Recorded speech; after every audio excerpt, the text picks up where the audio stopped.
Hey there, my name is Jason Bradley. You may recognize my voice from such places as the Community Solutions Podcast, which, by the way, you're listening to now.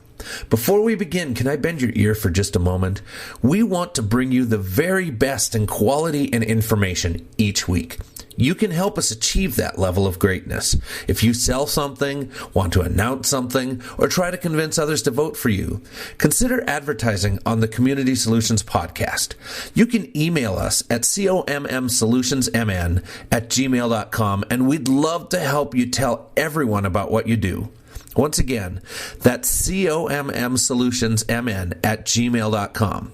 commsolutionsmn@gmail.com.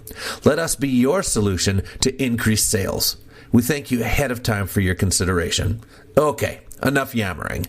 On with the show.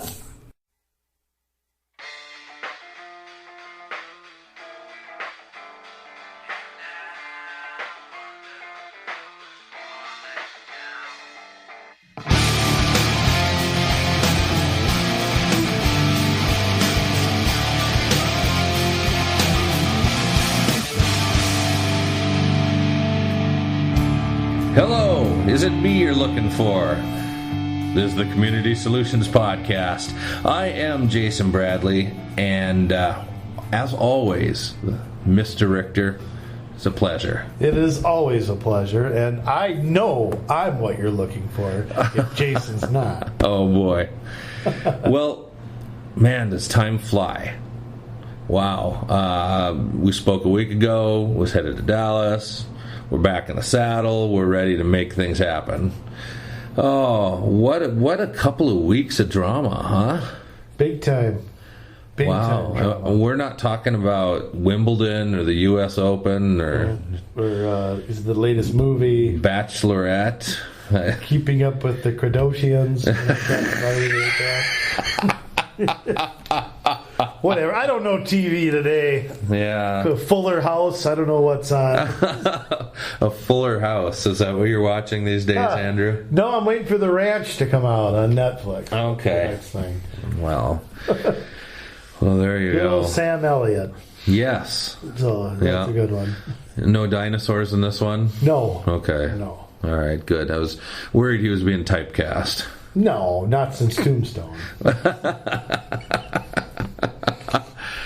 The ranch. So you're just kind of hanging out waiting for the ranch? Yeah, kind of. I mean, hanging out waiting for the ranch, counting down the days till I get married and leave for my honeymoon, and that's very hectic right now. But of course, we always take time out to give you the latest news of what's going on. And today we're back to our home base again, aren't we?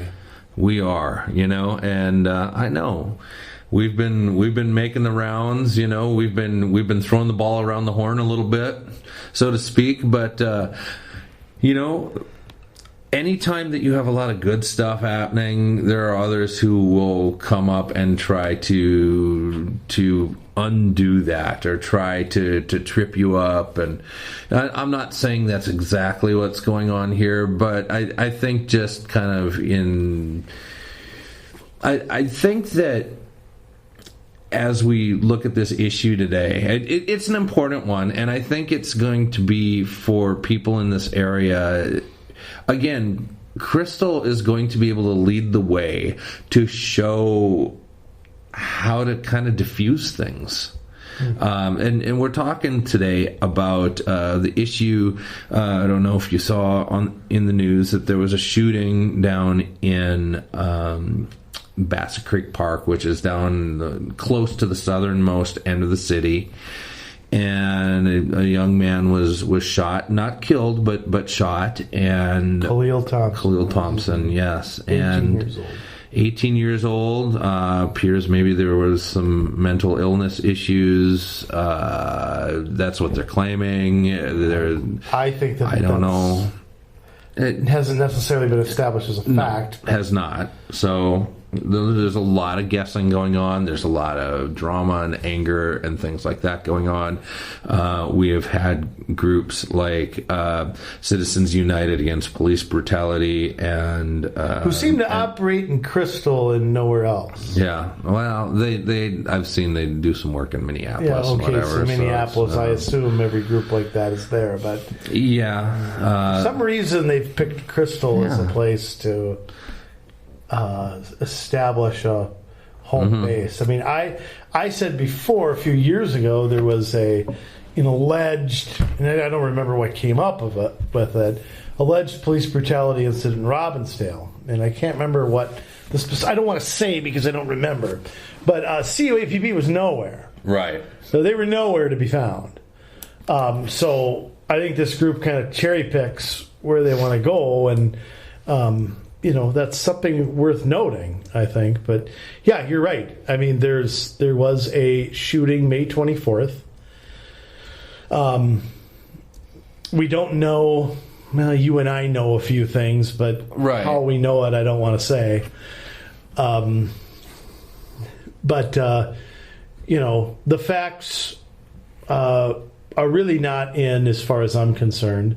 Mm-hmm. And anytime there's a shooting involved with an officer, even if an officer is returning fire, there's always an investigation that goes on. Mm-hmm. I don't believe these things are swept under the rug.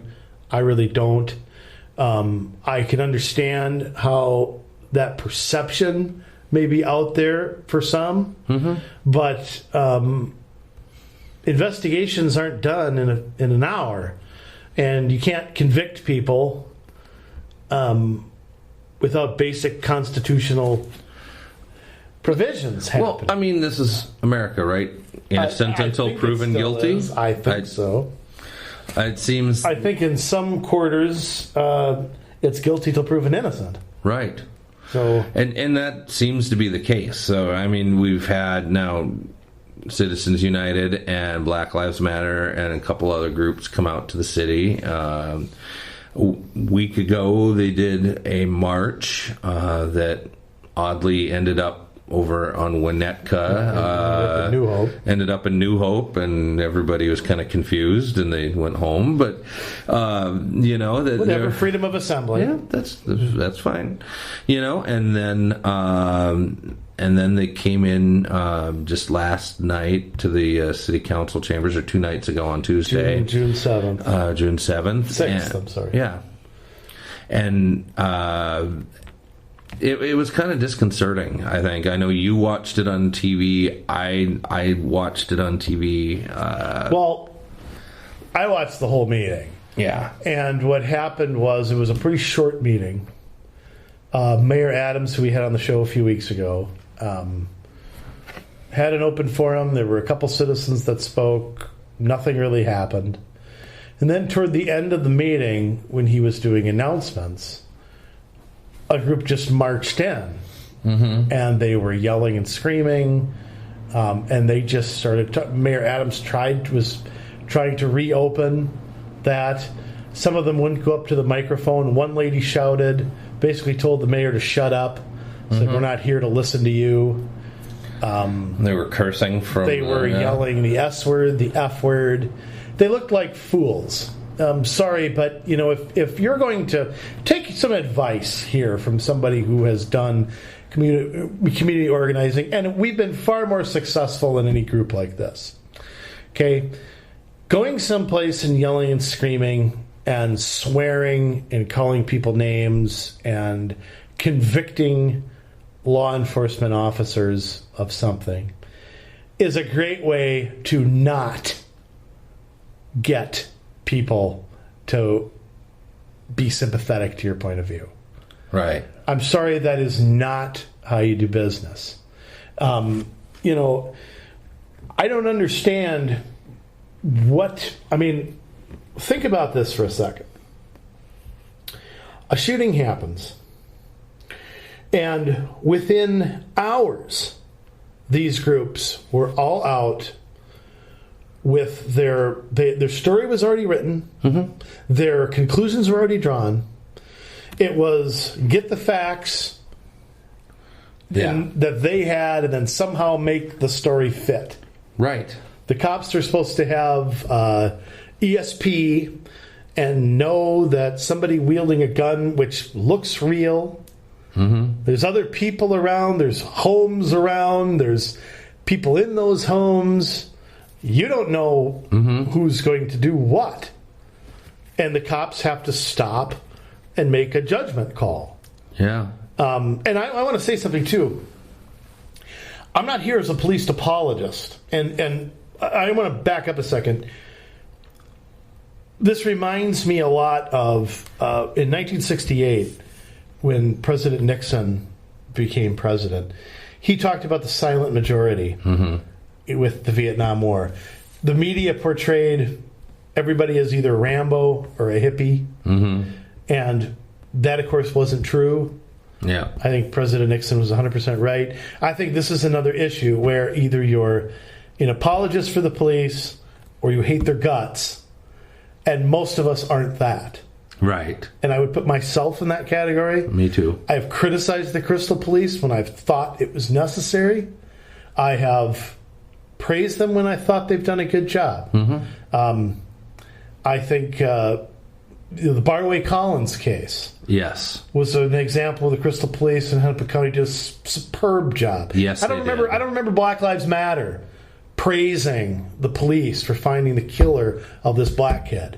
Right. Where were they then? So I think that there's I think there's bad apples everywhere. Yes. Every group has them. Every city has them. A lot of police departments have one guy or gal who goes over the line or close to it. But I think this constant feeling that I have to take one side or the other really obfuscates. I think it does a disservice to the black community. I think real cases of racism are not being served because of this. I mean, let's face it, it does happen. Yes, it does. And I think that the police are being put in a no-win situation. If this kid had a real gun, if he was having an episode or something, or I don't know what his alleged illness was, and he goes out and commits something, people will go, oh, well, why didn't you take him down while you... Right. I think it's put them in I think it's demoralized them. I think it's created more problems than it's solved. Yeah. So, but I mean, this meeting, I would have never let this meeting go on the way it did. No. And I commend Mayor Adams for his patience, because I'd have cut this off and edited it a long time ago. Yeah. Because it was out of line. It was full of threats. If I walked up to somebody in a bar and said what these people said to this council, I could get in trouble for doing so. Yeah. It was vulgar language. I found the whole thing embarrassing. And I want to say something, too. Almost all of these people were not Crystal residents. Right. These are outside groups coming in trying to inflame something. And I think that they did themselves a disservice. I don't think they're interested in figuring out the truth. I think no matter what happens in this investigation, they're not going to be satisfied.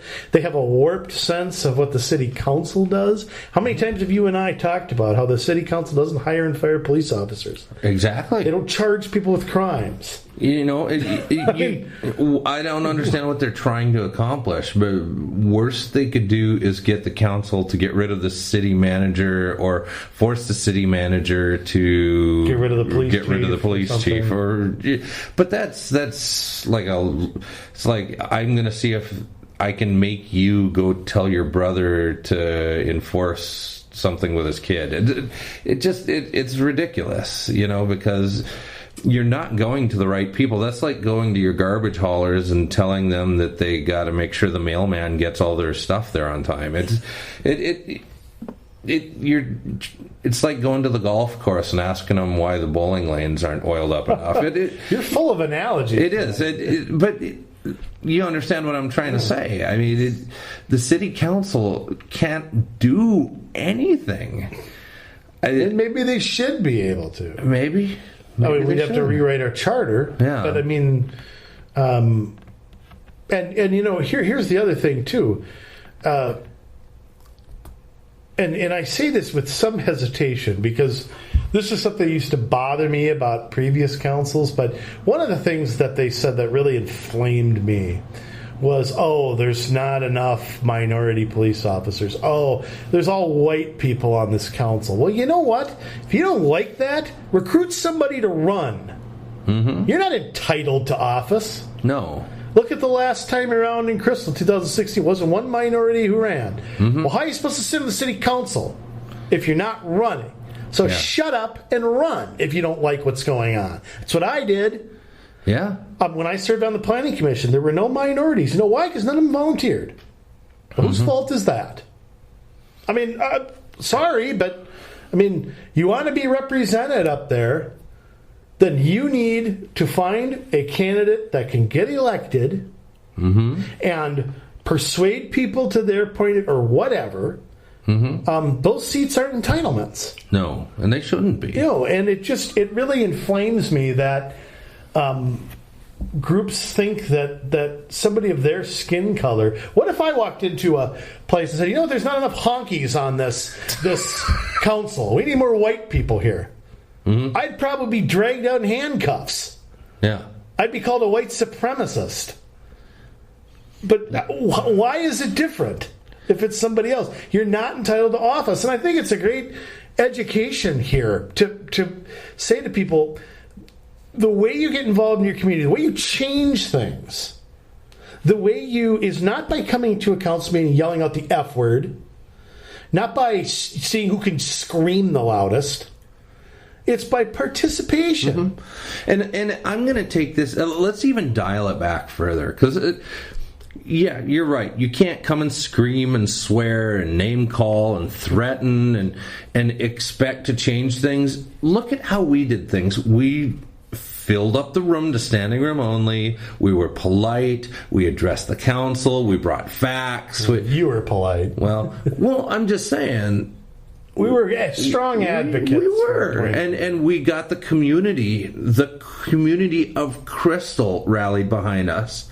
And we still couldn't change it until we figured out, we need to look at their work sessions, and then we need to look into the comprehensive plans and their budgets, and then let's get people on the commissions, let's get people elected to the city council, and all of a sudden we have a different city. I mean, if you read my article in the past couple of weeks and you heard our podcast a couple of weeks ago, Crystal is a pretty darn good place to live. I would argue that we have one of the best two city councils in the metro area. That Oak Grove and Crystal are kind of fighting it out. There I'd agree. Yeah, Mark Corin's doing a fantastic job in Oak Grove, and Jim Adams and crew are doing a fantastic job in Crystal, and I think that has a ton to do with how we went about business, and in realizing that you change things by being involved. Right, but I mean, I would just reach out and ask these folks, how many of you are on a city commission?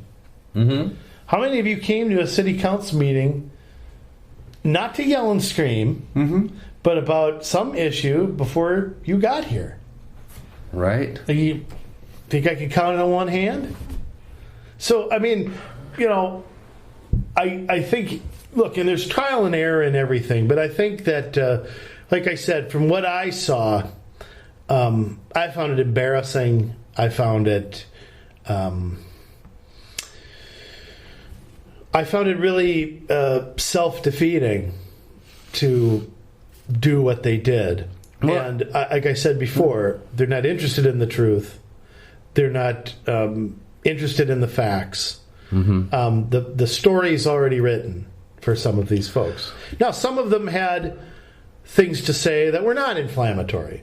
And I wish those folks would have come to the council.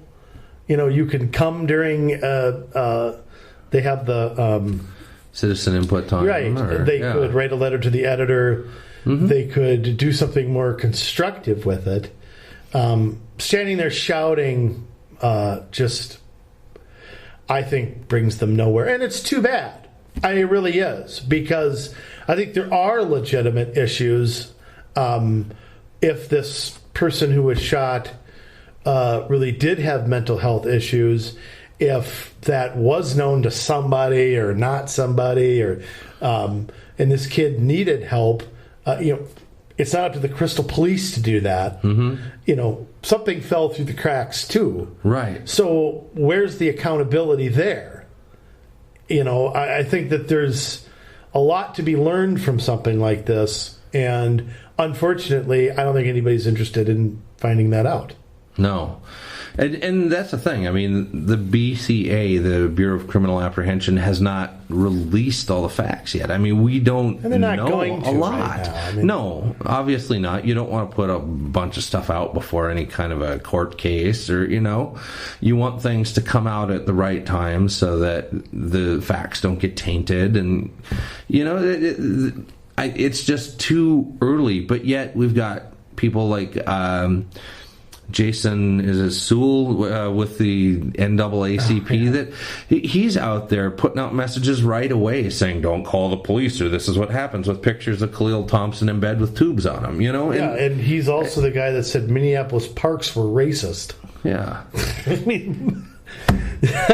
It just, I don't understand it at all. I think it backfires on groups like this. I think they're not taken seriously because of it.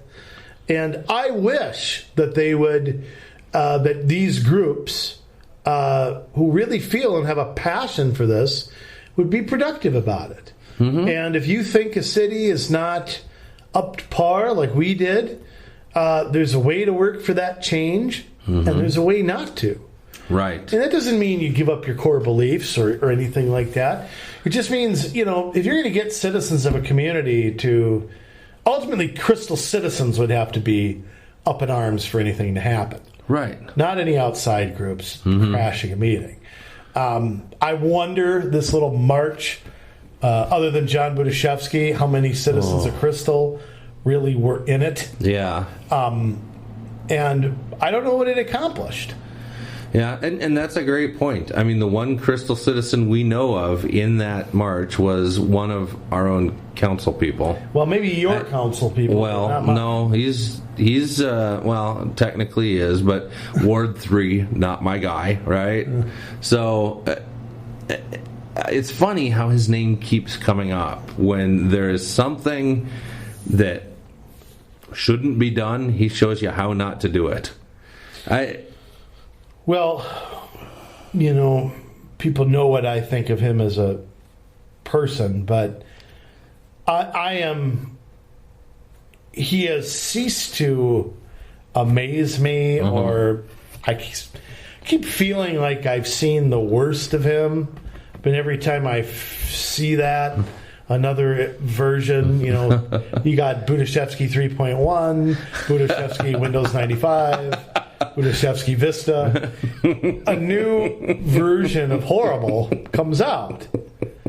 And I would really like to ask the Crystal Police what they think. I mean, this is a group, the Black Lives Matter group, that has tried and convicted these officers without any due process, any right to confront their accusers, any right of presenting a defense. And here's a Crystal City councilman marching with said group.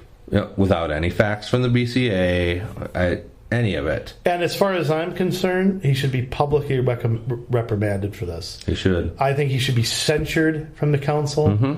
I think his objectivity in this, I don't think he can be a fair judge. Nope. Even though that's really not his job as a councilman, because they don't decide this. But I don't think he should have any say in this.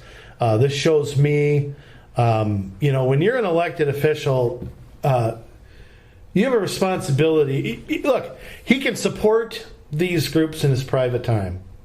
He can be sympathetic with a cause.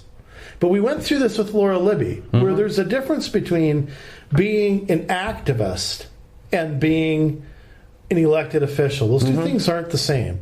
You got a duty that goes above your personal agenda when you represent elected to represent other citizens.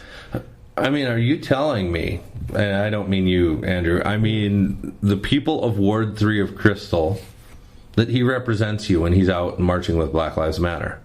I would bet you 95 to 99% of people would say no in Ward 3.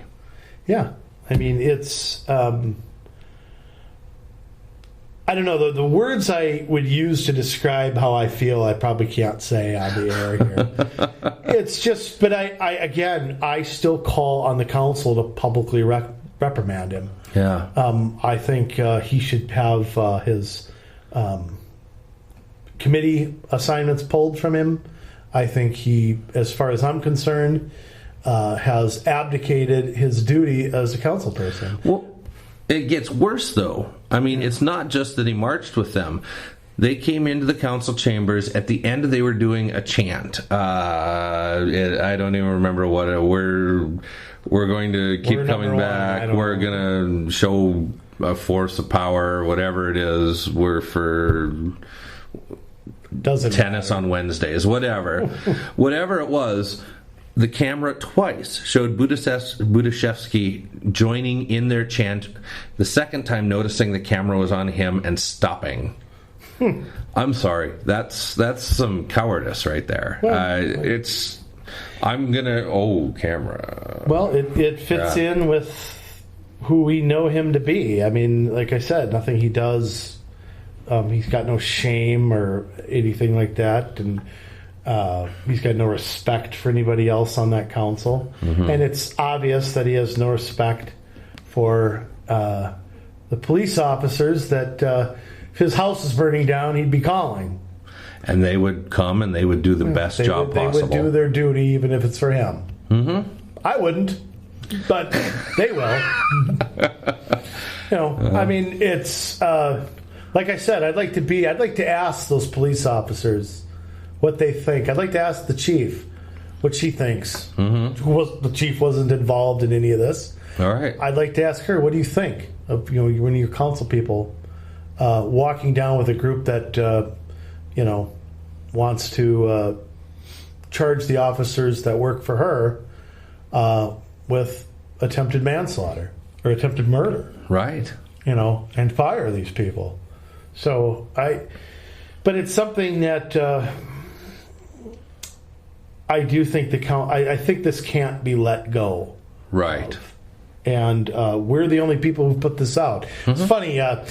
Sun Post did an article on this. Where they were probably 10 feet from Budashevsky and didn't write that they saw him there. Oh, no. It's all right on camera. Black Lives Matter St. Paul has the 2-hour parade on their Facebook page. You see Budashevsky 20 times. The only Community Solutions reports that he was there.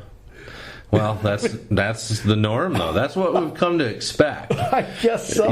We can't... That tough reporting, those people who keep them honest. Yes. It's I don't know. I've learned to laugh at it at the local paper. I think maybe it's a laugh-cry combo. Yeah. I just feel strongly that like with the CUAPB thing with this, we went through this with Laura Libby. I mean, there she is, a group suing the city. Yeah. And she's partying with them, getting her picture taken with them. And I'm like, come on here. You got to have some more sense than that. Yeah. And look, Laura Libby wasn't a bad person or a corrupt person. I think she was misguided, but I think she generally believed in what she believed in. But, there's a line I think you can't cross as a council person. Yeah. Again, Budashevsky has freedom of speech. He has freedom to do what he wants with his money. He's got freedom to sympathize with a group, but when you march against a group that is full of hate toward your city that you represent, that's unacceptable. Right. And I would call on Ward 3 to recall him. I mean, I would find a loophole in the charter if we can find it, and I think an effort should be put underway to, I mean, Ward 3 citizens need to know this. And I fear that outside of our blog, nobody knows it. Right.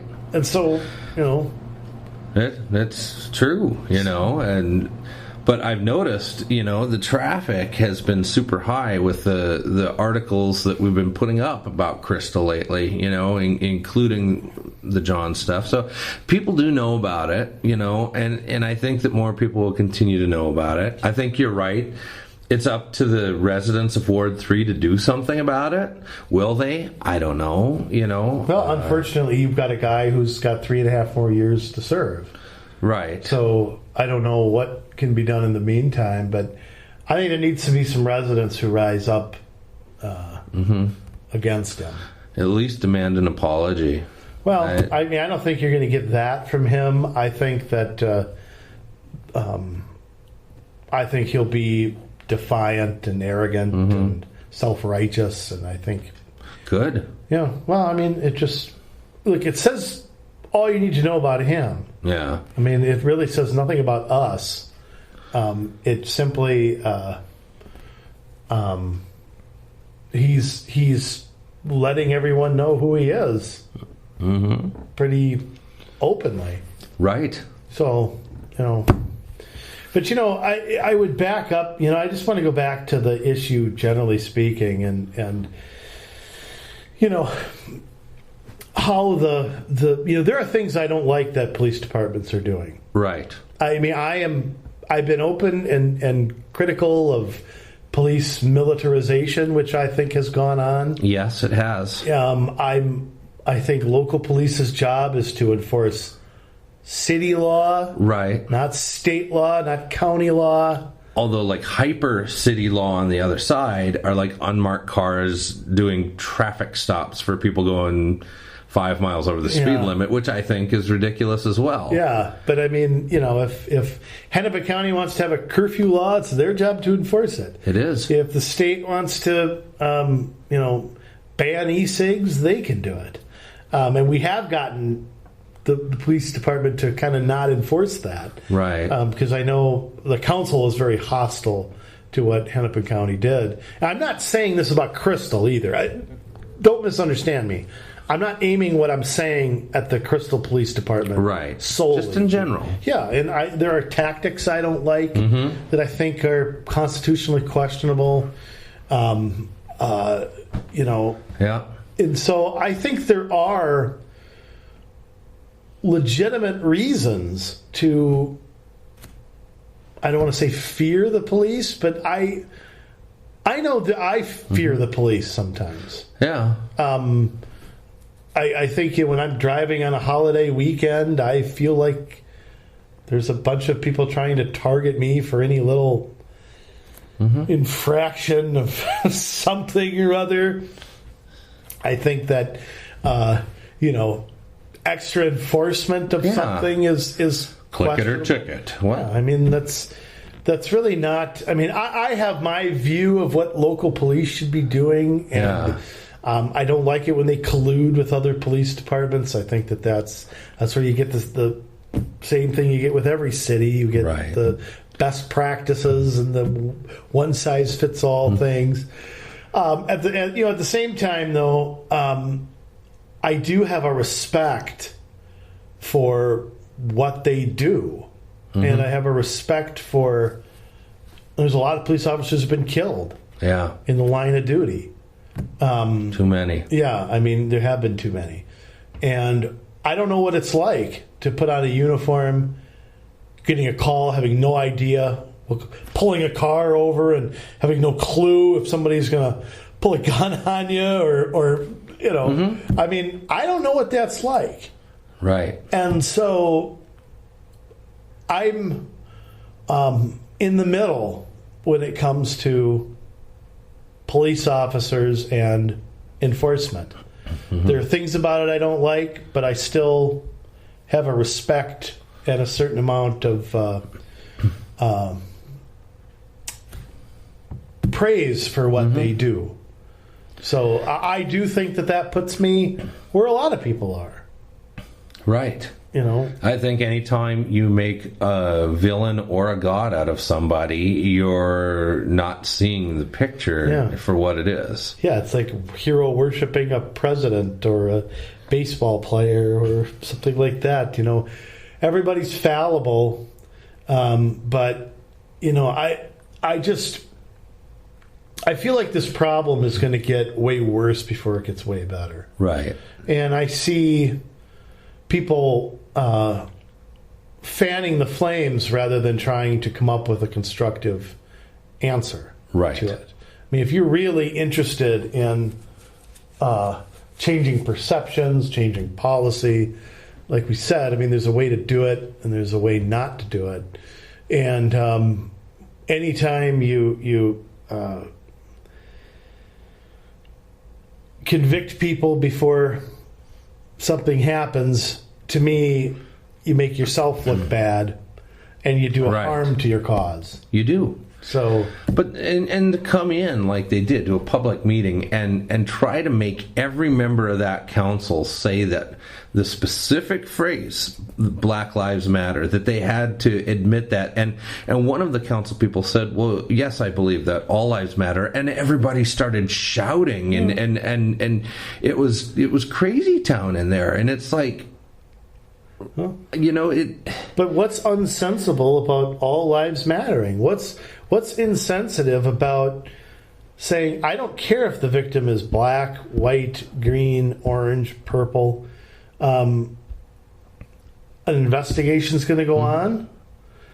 Those facts are going to come out one way or the other, and we'll see where it takes us. Now, look, I'm not sure the BCA is 100% objective here. I don't know that. I don't know either. I don't know who the hell they are. I've never heard of them before this case. Oh, okay. Because I don't know. I mean, I know what internal affairs is, and I don't know. I don't think this is that. I don't think IA would be the police investigating themselves. I'm not. Right. I know they were involved in the Clark case that 2 years ago or whatever in Minneapolis, but. You know, I don't have any reason to believe that they're. I don't see how it's a service to them and the credibility of their investigation if they just hand wash every case that comes before them. You know, what's the incentive to do that? Right. Well, that's a great question you bring up. I mean, the Bureau of Criminal Apprehension is the BCA, and they're a division of the Minnesota Department of Public Safety.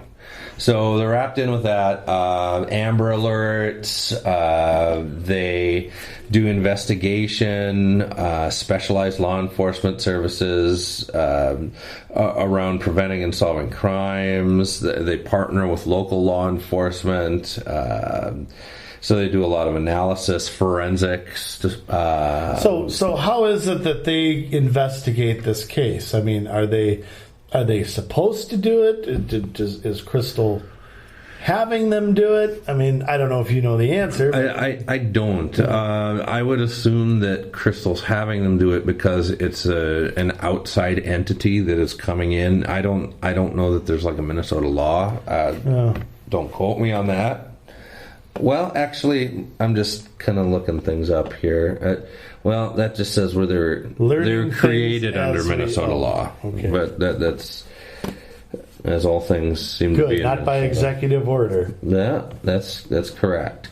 Although in Minnesota, many things are created by the legislature that the executive just seems to run amok with. And, this is true. Yeah.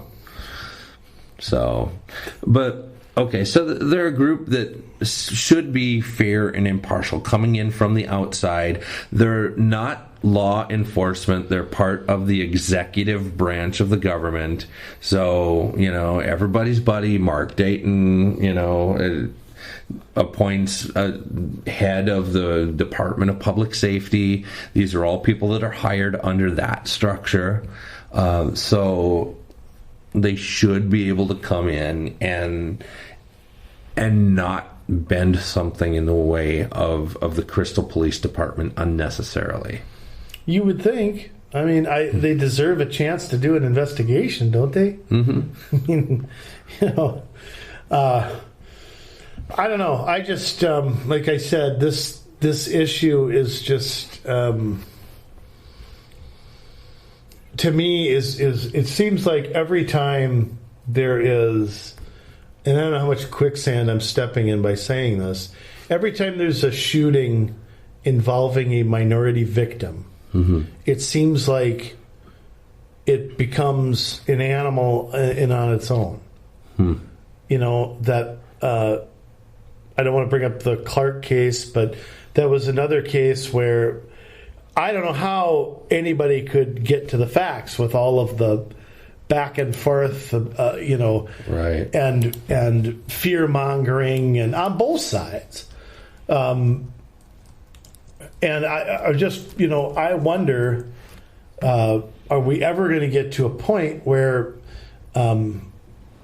any shooting involving a minority victim is not immediately a cause for something like what happened at the Crystal Council meeting? Right.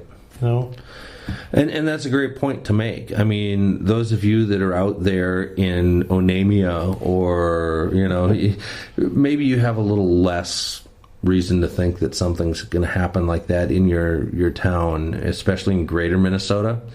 But definitely, that possibility exists. And especially, in the bigger population centers, Duluth and Rochester and St. Cloud and the metro area, your town could be the next one where something like this happens, where, you might have a Caucasian guy that's wielding a gun and nothing comes of it. When he gets shot down, you might have a Latino, you might have somebody of some other ethnic origin that decides to do it.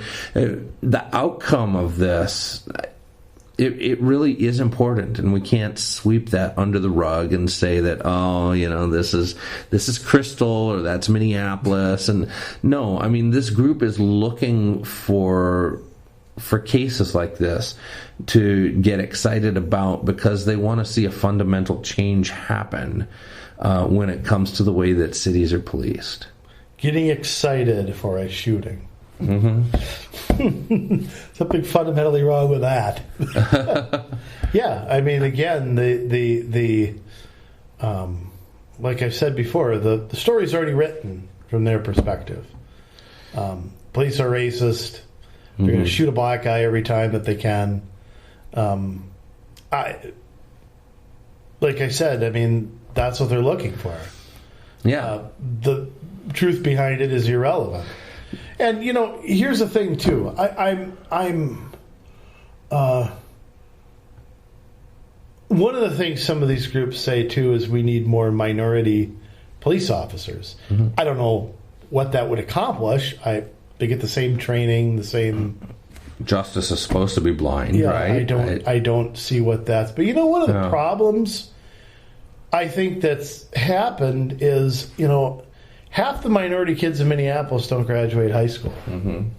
So let me ask you something. How are we supposed to have minority teachers, police officers, doctors, lawyers, if they don't have a high school diploma? Mm-hmm. What is this group's answer to that? Right. Not more black officers, you need more qualified people. Mm-hmm. Maybe they should make that their cause. Yeah. Instead of waiting for the next tragedy. Graduate. Yeah. I mean, the black family has been under attack. I mean, way too many unplanned pregnancies and things like that. And that goes back to Lyndon Johnson and destroying the government becoming the black father. And again, what are the answers to those fundamental cultural questions? You got a kid, you got somebody who's 18 with a kid and no high school diploma, you don't have a chance. You're going to end up in a gang. You're going to end up doing whatever you have to do to survive. And you can't have that. But I don't hear these local leaders, I use the term leader loosely. Right. having any answers to that. And that's not just them. I mean, ask Jesse Jackson that question. Right. And or Al Sharpton. Do they have an answer other than more welfare spending, more throwing money at it? Right. Which is proven to fail. Well, and you've got these leaders, in quotes, that,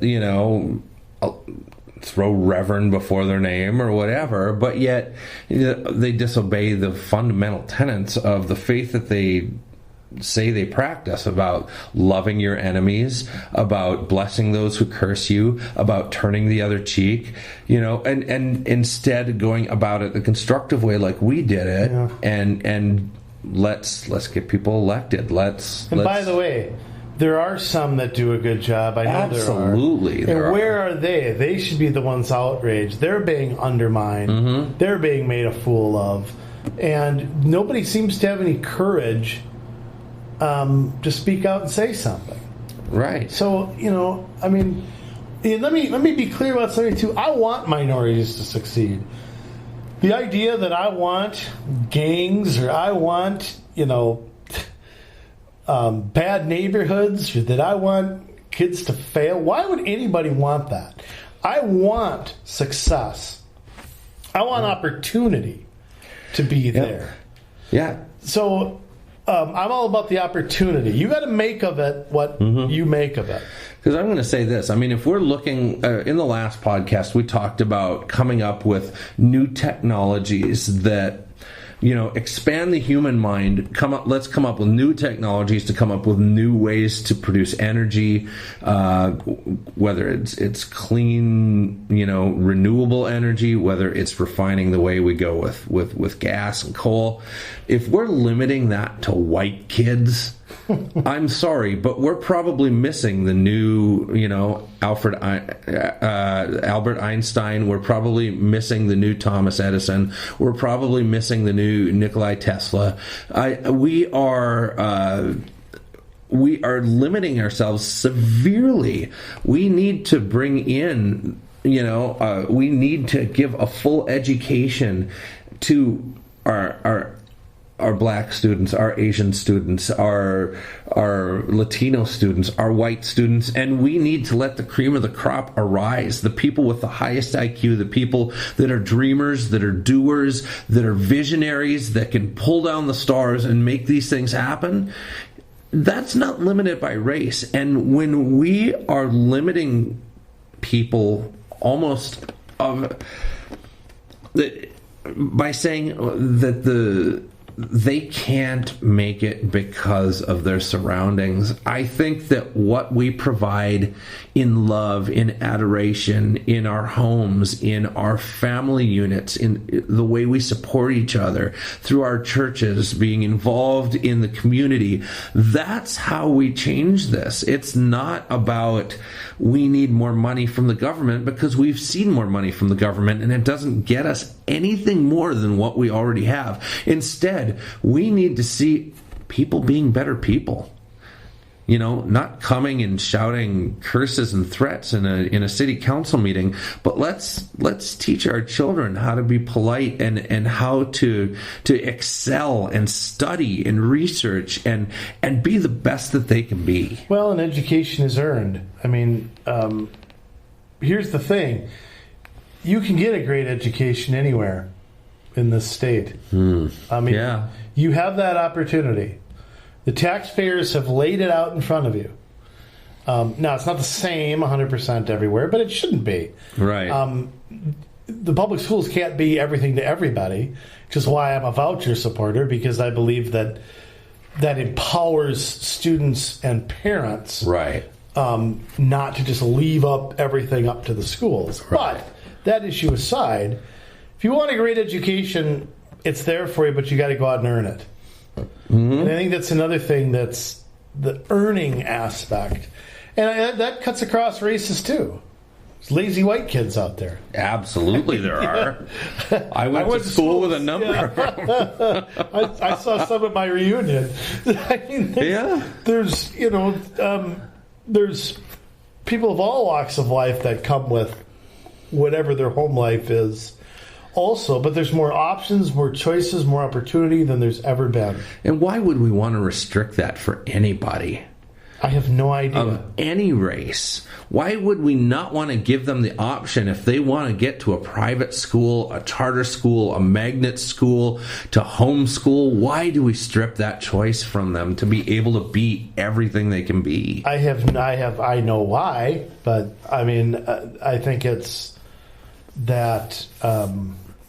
First off, the public schools have become, how do I word this? They've become a big monster in and of themselves. They're the 800-pound gorilla. Right. And whatever upsets the public apple cart is shot down and not discussed and anything of that sort. My question is, if a child is if you're going to school to get educated, to get the tools you need to succeed as an adult, why does it matter if it's a public employee or a private employee who is teaching that student? Why does it matter if faith is being intertwined with their education or not? The money's being spent on the kid no matter what. Yeah. I'll tell you why. Oh, you will. I will. It is because with your private schools and some of your other charter schools and such, the teachers aren't part of the teachers' unions. No. And so you have this collusion between the teachers' unions and the Democrats and government that love to give money to the teachers' unions, love to make laws that help out the teachers in the teachers' unions, the public schools, because they scratch each other's backs. Yeah, and the kids be damned. Another generation of kids goes through and they end up being wards of the state. Yeah. And we're told that we're not spending enough money. We don't have enough this, don't have enough that. And we give them that, and the results still don't change. And meanwhile, the head of the teachers' union drives around a really expensive Lincoln or a, Cadillac, and hey, you're still driving around your 1984 Ford Fiesta. So it's... Well, again, it's... they're the ones who limit opportunity. Yeah. I'm all in favor of anybody getting the opportunity they want to. And to bring it back to this, I reach out to groups like this. I want minorities to be involved in their government. I think they are underrepresented, but I think it's by choice. Right. It's not racist to have no minority candidates step up to run. Right. That's absurd. It's racist if there's election tampering that keeps them from winning. Yes. It is not racist if they don't run in the first place. Right. And let me tell you something, too. Race is not a reason to vote for somebody. No. People should be voting on character, on issues, on passionate things they believe in. Intelligence. Right. When you vote for somebody's skin color, no matter what color that is, that's also a disservice. Because you aren't striving to get the best candidate that you can. And same can be said for gender or sexual orientation. And I've said this too. I have voted for blacks. Chris Fields, who's a friend of ours, somebody I voted for. I have voted for many women, including two of them on the Crystal City Council. Yeah. So, and they ran against men. Yeah. And I voted for them. And I voted for... I couldn't even go down the list. I'd have to think back to when I was at North Hennepin Community College. I can't remember all the people who ran in the late 90s. But, I mean, I have voted for older people, younger people. I voted for people that I've maybe not liked on a... I wouldn't go have a beer with them, but they get the job done. I voted for, like I said, young people, old people, men, women, blacks. I voted for the best person. And I've said this before. I did not vote for President Obama. Had President Obama been white, I still wouldn't have voted for him. Right. Okay? Didn't matter. Mm-hmm. You know, Donald Trump is the oldest president. Mm-hmm. Okay? Somebody who runs against him is 42. That's not a reason to vote for him. No. Or her. Nope. So there's unfortunately, and I say this because as a kid, as a teenager, before I could vote, I remember President Clinton going on the Arsenio Hall show. I used to watch Arsenio Hall. Yeah. And because he used to have wrestlers on. So Right. I liked watching, woot, woot, woot. I liked watching Arsenio. And I remember how cool I thought it was that he went and played the saxophone. Right. And I look back and go, how dumb was I? I couldn't vote then. Right. But I do think that there was, when he ran against Dole and against President Bush, George Yeah. H.W. Bush, Yeah. there was a generation gap there that benefited him. Yeah. No doubt about it. I think President Obama and John McCain, same dynamic. It reminded me of the Clinton-Dole election a lot. And I think people voted for people for the wrong reasons. And that's not to say that their vote was stupid or something like that. But I think when you use age or gender or race, ultimately,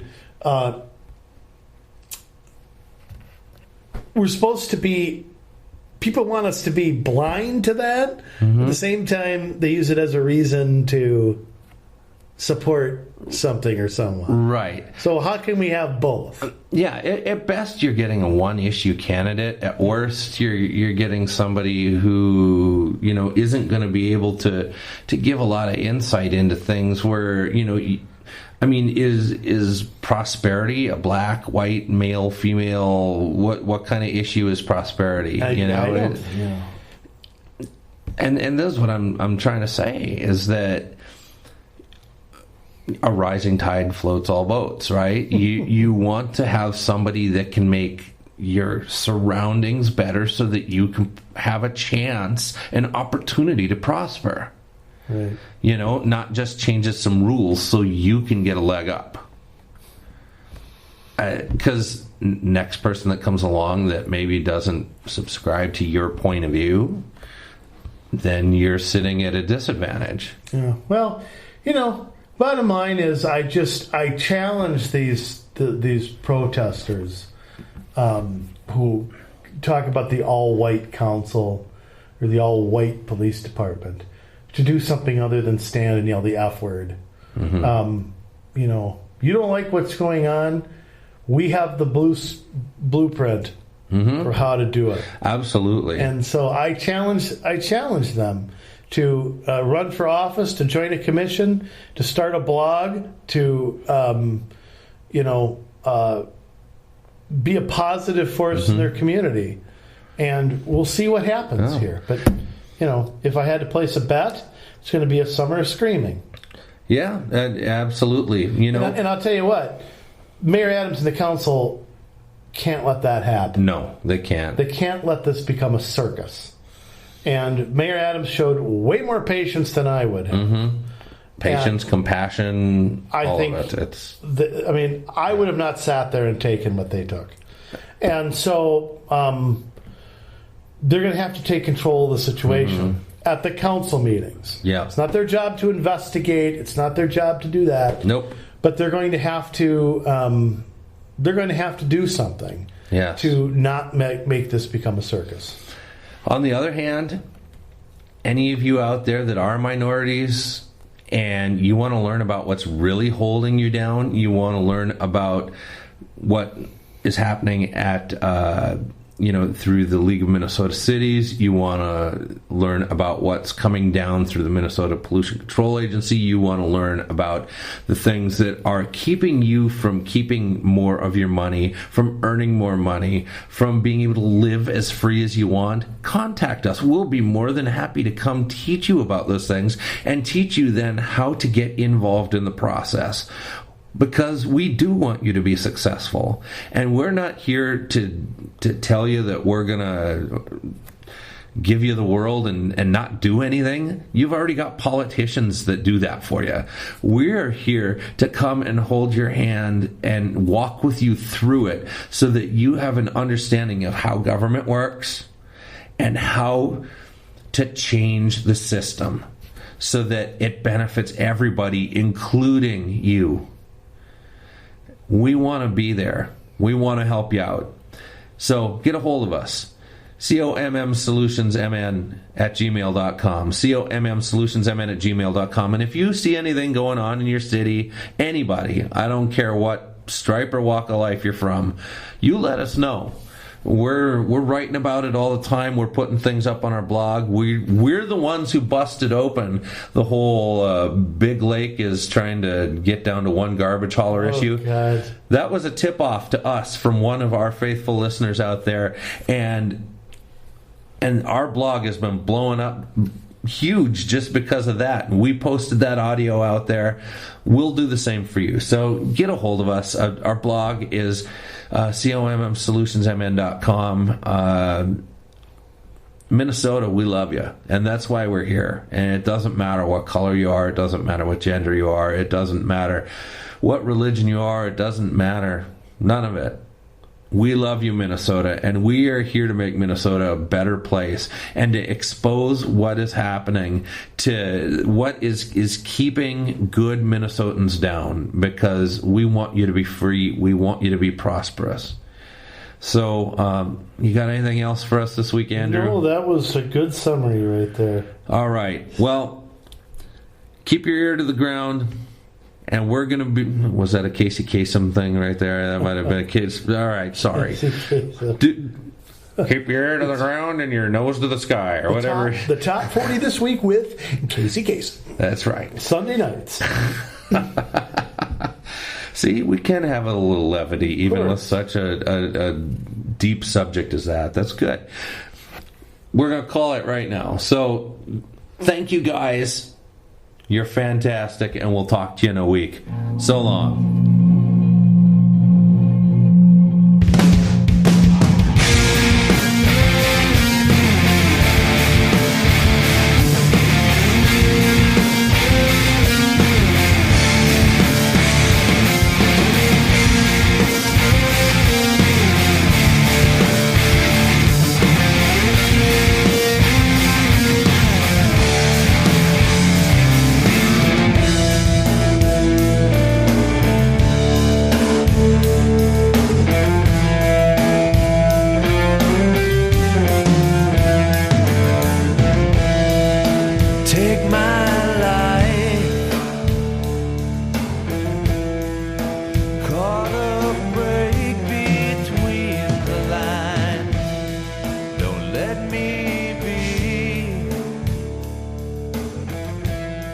If I get too caught up